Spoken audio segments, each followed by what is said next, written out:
오늘은 사무엘상 11장 12절에서 15절의 말씀을 가지고 승리의 비결, 여호와 앞에서라는 제목의 말씀을 나누고자 합니다. 지금까지 우리가 살펴본 사울은요, 성실했고요. 또 아버지의 말에 순종할 줄 알았고 왕의 자격이 없다고 숨는 그런 겸손함도 갖추었고 부모의 마음도 헤아릴 줄 아는 참 좋은 인격과 왕의 자질이 충분한 사람이었습니다. 그리고 지난주에 살펴본 것처럼 왕으로서 갖추어야 할 마지막 자격 조건, 이스라엘을 구원하는 능력, 암문으로부터 이스라엘을 구원하는 전쟁의 승리를 통해 그 마지막 조건까지 충족시킴으로 왕으로서 모든 자격을 갖추게 됩니다. 그때에 오늘 본문에 보면 사울을 옹호하는 세력이 등장합니다.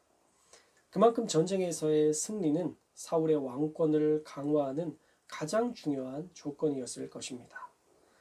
사울을 옹호하는 세력이라는 말이 사실은 분명하지 않죠.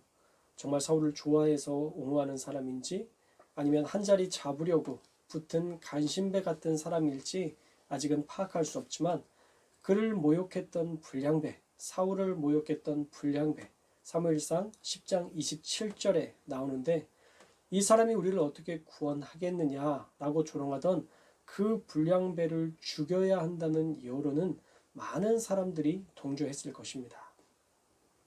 그렇게 사울의 편에 서서 그 불량배를 죽여야 한다는 주변의 사람들의 말에 사울이 또 한 번 감동을 줍니다. 13절 말씀이죠. 이날에는 사람을 죽이지 못하리니 여호와께서 오늘 이스라엘 중에 구원을 베푸셨음이니라. 아멘.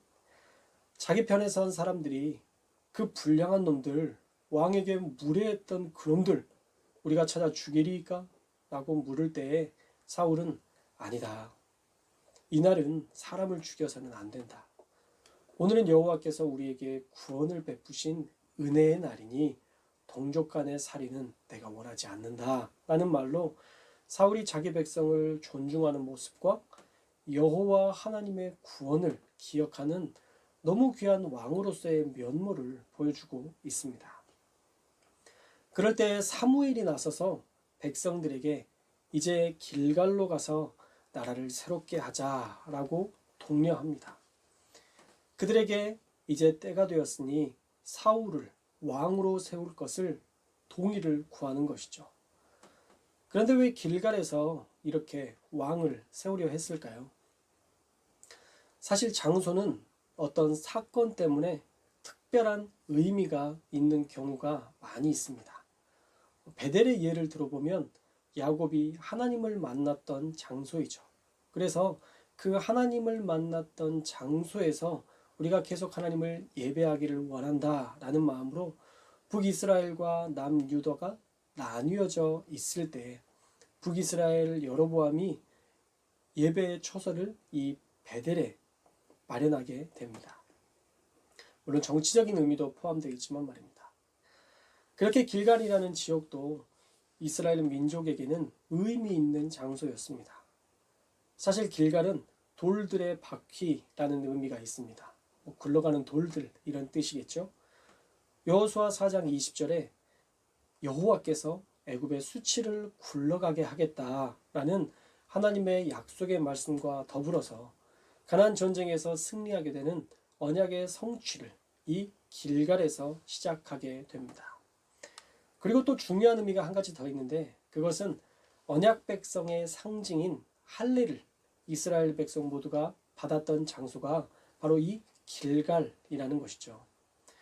그래서 다시 한번 여호수아와 함께했던 가나안 정복 전쟁의 영광을 재현하게 해달라는 의미도 있고 우리가 당신의 할례 받은 백성임을 기억해달라는 의미도 있는 장소가 바로 이 길갈인 것입니다. 과거에 이스라엘 사람들이 출격했다는 소문만 들어도 가나안 지역의 사람들의 간담이 서늘하게 되는 그때로 우리에게 그 영광을 회복시켜 주시라는 의미로 사무엘은 길갈이라는 지역에 사울을 왕으로 세우려 했다는 것입니다. 그렇게 사무엘은 백성들을 모아 길갈로 가서 여호와 앞에서 사울을 왕으로 삼고 여호와 앞에 화목제물을 드리고 사울과 이스라엘 모든 사람이 거기서 크게 기뻐했다라고 말씀합니다. 마지막 사사였던 사무엘이 자신의 그 지위를 내려놓고 새로운 왕 사울을 세우며 자신은 뒤로 물러서는 그 이스라엘의 역사적인 전환점에 있는 것이죠. 그런데 뭔가 정말 소망이 넘치고 희망이 넘치는 분위기입니다. 언제든 암몬의 종이 되겠다고 조아리던 약하디 약한 이스라엘이 이제는 암몬을 완전히 격파하고 또 다른 강대국으로 부상하게 되는 그 역전의 시기였다는 것이죠. 그런데 자세히 살펴보면요, 승리의 비결이 오늘 말씀 안에 기록되어 있습니다. 이스라엘의 승리의 비결은 이 짧은 네 구절 속에 여호와라는 단어가 3번이나 등장한다는 것이죠. 사울의 고백을 먼저 살펴보면 여호와께서 오늘 승리를 주셨다라고 얘기하고 있고요. 사무엘이 사울의 왕 즉위식 때에 여호와 앞에서 사울을 왕으로 삼았다라고 말씀하고 있고, 즉위식 가운데 있었던 제사 때 여호와 앞에 화목제물을 드렸다라고 말씀하시면서 사울과 이스라엘이 여호와 앞에서 살았을 때에 이스라엘의 소망이 넘치고 이스라엘과 모든 사람이 크게 기뻐할 정도의 만족감을 누릴 수 있었다라고 분명하게 말씀하십니다. 오늘 말씀에서 주시는 은혜와 같이 우리가 분명히 알아야 할 한 가지 진리는 여호와 앞에 있을 때 우리가 사단을 대적할 능력이 있고 사람과의 관계도 회복될 수 있고 삶의 변화도 경험할 수 있다는 것입니다. 암몬에 굽실대던 약한 이스라엘이 어떻게 이렇게 한 번의 전쟁에서 승리할 수 있었을까요?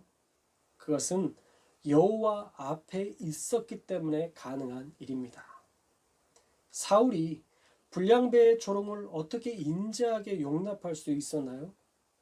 그것도 여호와 앞에 맡겼기 때문에 가능한 일입니다.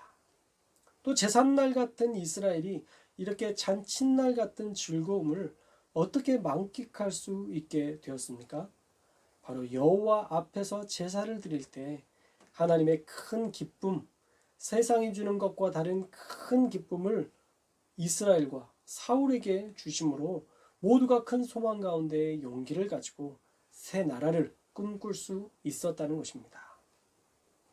사울 왕과 더불어 모든 이들이 여호와를 인식하며 살았더니 사울이 성령 충만하여 하나님과 더불어 암몬과의 전쟁을 승리로 이끌 수 있었고, 그에게 듣기 좋은 말로 이야기하는 측근의 말에 유동하지 않고 하나님의 생각으로 불량배들을 용서할 수도 있었다라는 것입니다. 사실 그런 불량배들을 처단하는 것도 앞으로 왕권에 오히려 필요한 일이었을지도 모릅니다. 시비 거는 사람의 성향은 사실 잘 안 바뀌거든요. 당이 내가 죽이자고 의견을 제시한 게 아니니까 측근들이 그렇게 말할 때 은근한 말로 그럼 그러든가 아니면 생각대로 하라 하면서 은근히 살인을 종용할 수도 있었지만 사울은 그렇게 하지 않았다는 거예요.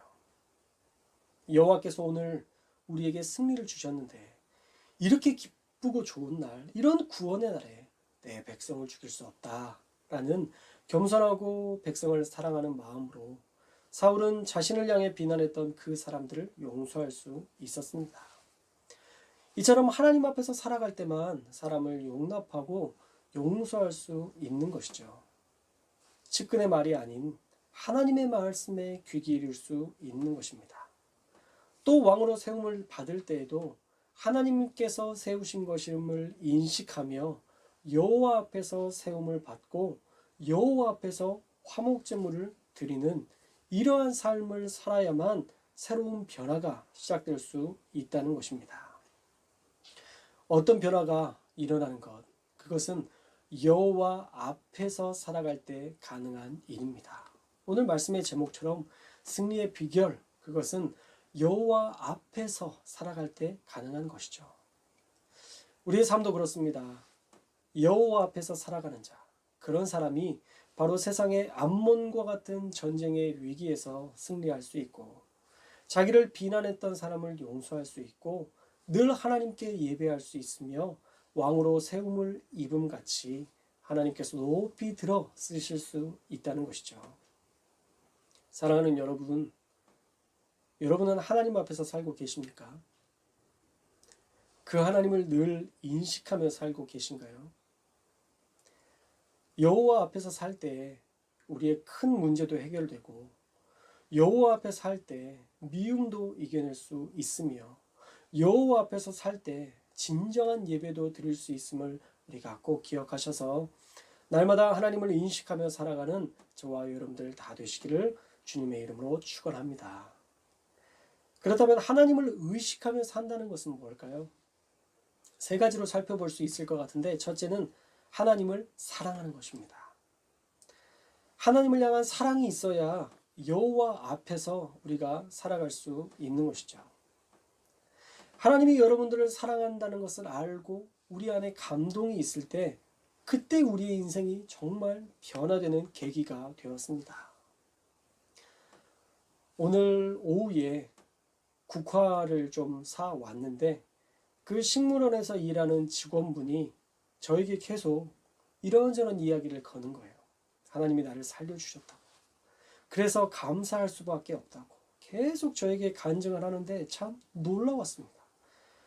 사실 언제 봤다고 저에게 저런 마음을 털어놓는지, 또 나중에 제가 목사라는 것을 알고도 이 화분, 좋은 화분을 골라주고 또 우리 교회의 이름을 물어보더니 우리 교회를 위해서 기도하겠대요.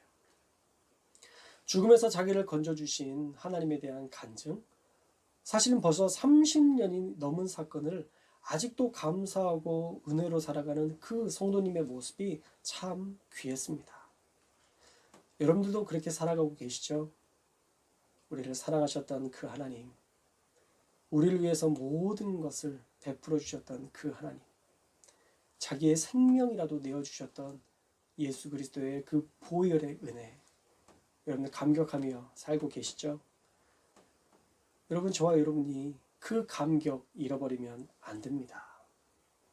오늘 만났던 그분은요, 사랑하니까 전하고 싶고, 사랑하니까 감사하고, 사랑하니까, 주님을 사랑하니까 남의 교회 목사인데도 그 교회를 위해서 기도해 주고자 하는 그 귀한 마음을 가질 수 있었다는 것이죠. 사랑하는 여러분, 하나님이 주신 사랑 때문에 오늘을 사랑하고 감사하는 저와 여러분들이 되시기를 주님의 이름으로 축원합니다. 또 한 가지는요, 하나님과 동행하는 거예요. 삶의 모든 순간에 하나님과 함께하는 동행, 그 동행함이 필요합니다. 다윗처럼 늘 하나님을 인식하며 살아가는 삶, 말씀하는 대로 순종하는 삶, 그 삶이 필요한 것이죠. 사실 사울도 지금 여호와를 인식하며 살아가니까 얼마나 멋진 왕으로, 겸손한 왕으로 살아갑니까? 단지 매 순간 하나님께 묻고 말씀하시는 대로 순종하는 그 작은 훈련이 우리의 인생을 승리로 이끈다면 마땅히 여러분들도 하나님의 음성을 듣는 일에 도전해 봐야 될 줄로 믿습니다. 꼭 순종하시고 꼭 하나님과 동행하는 저와 여러분들이 되시기를 축복합니다. 마지막으로 죄를 멀리 해야 됩니다. 여러분 안에 거리낌이 되는 것이 있다면 그게 바로 죄예요. 이런 걸 해도 되나? 마음에 거리낌이 있다면 그게 죄라는 것을 이미 시인하고 있는 것입니다. 저 사람을 미워해도 되나? 거리낌이 있다면 그게 죄일 수 있습니다. 그런 거리낌이 있는 모든 것을 제거하십시오. 그래야 하나님과 가까이 살아갈 수 있습니다. 오늘 말씀을 정리하면요, 사랑하는 여러분, 하나님을 사랑하십시오. 그리고 사랑하는 하나님께 모든 것을 묻고 대화하십시오. 또 말씀하시는 하나님의 음성에 귀 기울이고 그분 앞에서 살아가십시오. 그리고 마지막으로 죄를 멀리 하십시오. 그래야 하나님을 가까이 할 수 있습니다. 우리가 과감히 죄를 끊어야 승리를 맛볼 수 있습니다. 사랑하는 여러분, 우리가 그렇게 우리를 바른 길로 인도하시는 하나님을 경험하기 위해서 매 순간마다 여호와 앞에서 살기로 작정하여서 하나님을 사랑하고 그분의 음성대로 순종하고 죄를 끊음으로 주님 앞에서 살아가는 저와 여러분들 꼭 되시기를 주님의 이름으로 축원합니다.